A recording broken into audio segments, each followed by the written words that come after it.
안녕하세요. 주민 ESG. 드디어 좀 기다리던 기후정상회담이 막을 내렸습니다. 이번 기후정상회담에 있어서 제가 좀 눈여겨본 점들을 말씀드리려고 오늘 이렇게 카메라를 다 시켰는데 여러분들 혹시 이 관련된 기사라든지 중계를 좀 보셨는지 여쭤보고 싶어요. 제가 좀 이번 기후정상회담을 보면서 정말 한국에게 시간이 얼마 남지 않았구나 더불어서 좀 답답한 마음도 있어서 여러분들께 이번 정상회담이 시사하는 의미 3가지를 알려드리도록 하겠습니다.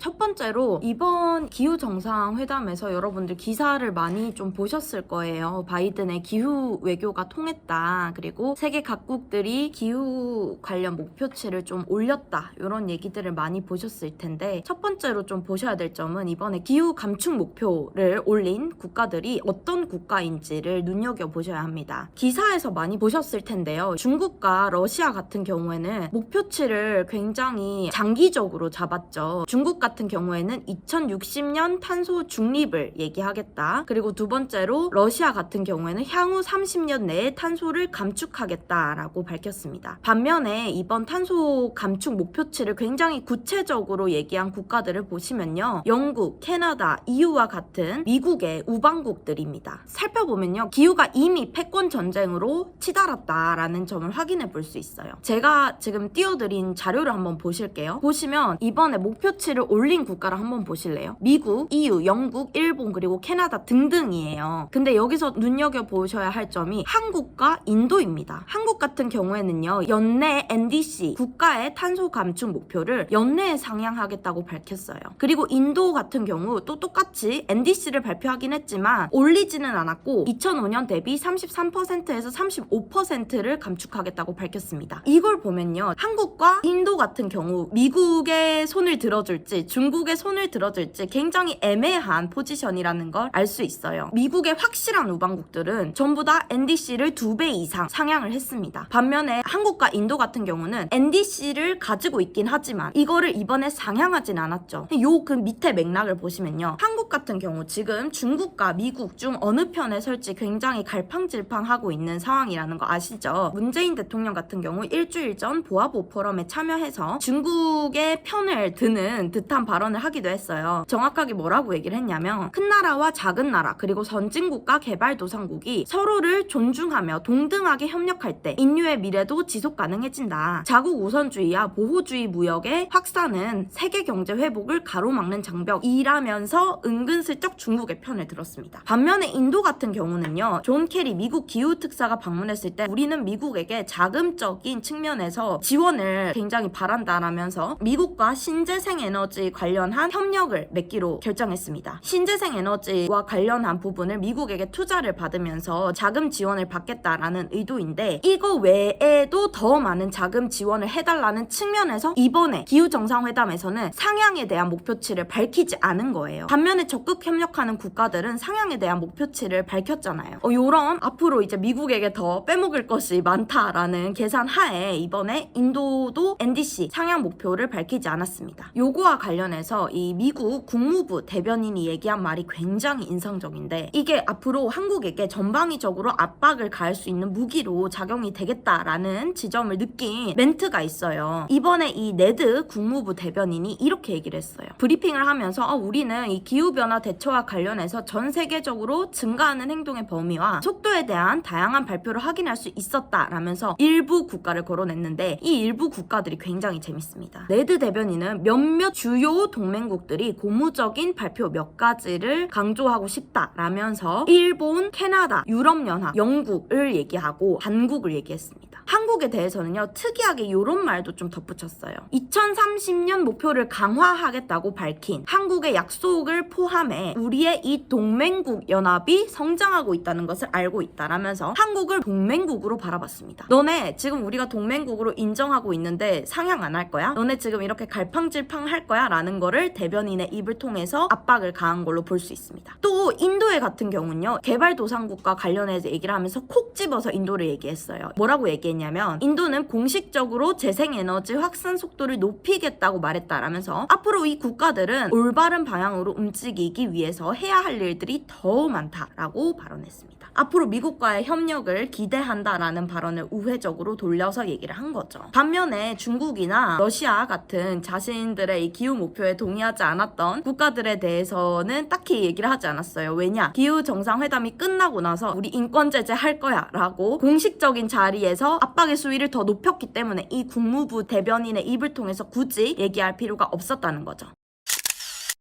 자, 두 번째로 봐야 될 거는요. 한국이 목표를 제시하긴 했어. 그러나 NDC 목표만을 제시했다는 거예요. 이번에 발표한 동맹국이 아닌 미국과 긴장관계에 놓인 애들이 발표한 기후 목표를 보면요. 이 NDC가 아닌 레드스 측면을 가졌다는 거예요. NDC는 어떤 거냐면요. NDC는 국가 감축 목표입니다. 레드스는요. 장기 국가 전략입니다. NDC 같은 경우는요. UNFCCC 당사국의 의무이기 때문에 무조건 제출을 해야 되고 무조건 지켜야 되는 의무로 작용하는 반면 레드스는 수립을 권고하기만 하기 때문에 꼭 상정해야 될 건 아니에요. 그래서 장기 전략이라고 얘기를 하는 건데 중국과 러시아 그리고 브라질과 같은 미국과 어느 정도 긴장 관계에 놓인 국가들은요. 탄소 감축 목표에 공감을 하긴 하지만 우리가 의무로서 얘기를 해야 되는 NDC를 얘기하는 대신 장기적으로 먼 미래의 탄소 감축을 얘기하는 레드스 측면의 탄소 감축 목표를 얘기했습니다. 반면 한국 같은 경우에는 NDC 목표를 얘기를 하긴 했지만 이번 기후 서밋에서 얘기한 측면은 레드스에 가까워요. 우리도 2050년 탄소 중립을 얘기하고 있다. 연내 NDC 상향을 하겠다라고 밝혔지만 어떻게 보면 긴장 관계에 놓인 국가들과 일맥상통한 의견을 보인 걸로 해석할 수 있습니다. 왜냐? 이번에는 의무적인 측면을 약속하지 않았기 때문입니다. 앞으로 우리가 피포지 정상회담 개최를 앞두고 있잖아요. 그리고 11월에 영국 글래스고에서 COP26이 열려요. 이 COP26에서는 어떤 측면이 더 유효하게 작용을 할 거냐 NDC적인 측면에서 국가가 얼마나 감축 목표를 제시하고 이를 얼마나 지켰냐 이 실행 과정을 아마 체크하는 회의가 될 건데 한국이 연내 NDC 목표를 상향을 한다는 거는 COP26에 대한 어떤 준비가 정말 하나도 돼 있지 않다라는 걸로 해석해 볼 수 있어요. 만약에 한국에서 이 녹색 금융이랑 탄소 감축이 주요 목표가 되는 P4G에서 아무런 이 액션을 취하지 않다가 영국 COP26에 참여를 하게 되면 국제적으로 질타를 받을 수 있다는 거죠. 더군다나 기후가 세계의 패권 전쟁으로서 쓰이고 있다는 점에서 앞으로 우리가 이 COP26까지 세계를 놀래키거나 아니면 세계의 논의에 동참하지 않는 액션을 보인다면요. 앞으로 한국이 이 국제사회에서 발언권의 힘 자체가 굉장히 약해지지 않을까라는 생각이 드는 측면입니다.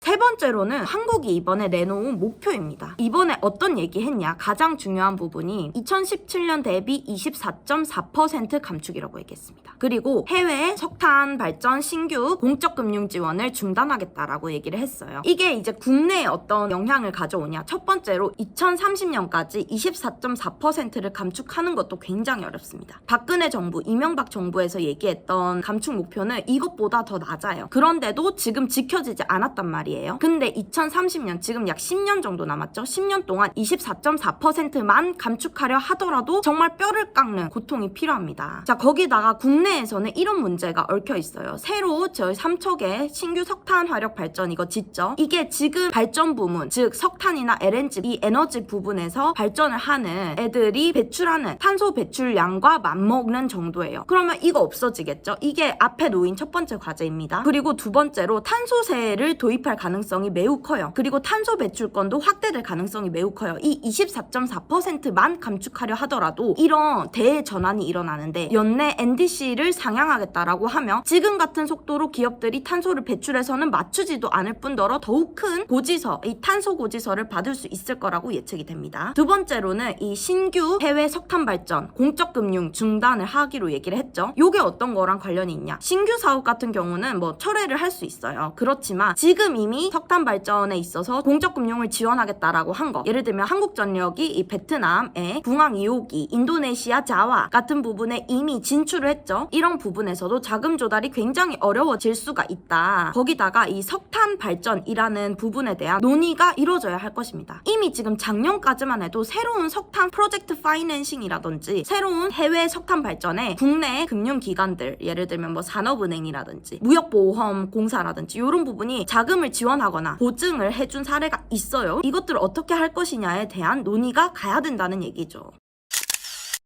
여기까지 기후정상회담에서 지켜봐야 할 3가지 의미에 대해서 조금 지켜봤습니다. 이틀 뒤에는 국내 이번에 NDC 목표가 국내에 어떤 전환을 가지고 올지, 그리고 세계적으로 앞으로 우리가 어떤 압력을 받을지 조금 더 자세하게 주민 ESG로 찾아오도록 할게요. 감사합니다.